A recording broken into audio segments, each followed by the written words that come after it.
The one and only Mike Tirico is here at Lions-Giants training camp, joint practices, and all training camp long. Head coach Dan Campbell, quarterback Jared Goff. They keep saying, slow the hype train down. Exactly. We haven't done anything yet. But from your perspective, Mike, you live in Michigan, you keep a close eye on these Lions. What has this team already done that gets fans so excited? Yeah, fuel the train. Yeah, they can slow it down, but I think the fans don't want it to slow down. You win 8 of your last 10 games. You're a top 5 scoring offense in the league.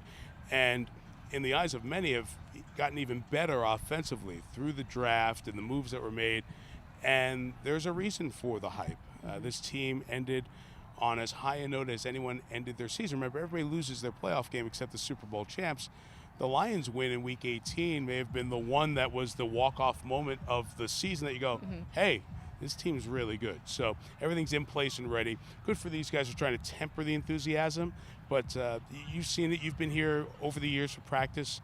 The enthusiasm's there. But to me, the biggest difference coming here to practice, the quality of the players. You look at each position group, there's better football on the field now from the guys in the Honolulu blue and silver than there has been in the past training camps. That's a difference. You mentioned it, that Week 18 win, which you called on Sunday Night Football. You'll have the unique opportunity to call Week 1 this year in Kansas City. When you think back to the excitement of that game and what could potentially be the season opener, what gets you fired up most? Well, I was in Paris getting ready for our NBC Olympics coverage next summer, and I happen to be wearing my Tigers ball cap. I don't cover baseball, so I can root for a team there, and I'm a Tigers fan, living here for the last 25 years.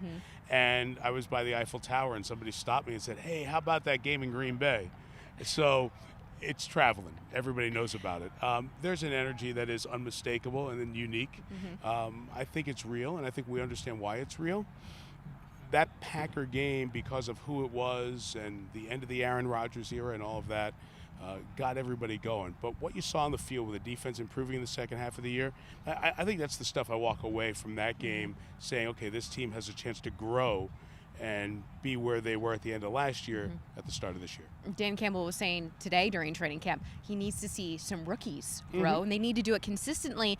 Is there a name that keeps popping up, maybe undrafted or rookie, that's catching your attention? Well, Sam Laporta and Jahmyr Gibbs. I hate to start at the top of the draft, right? But, the Lions drafted, if you throw Campbell in there, the Lions drafted 3 guys who can play a significant role on a good team.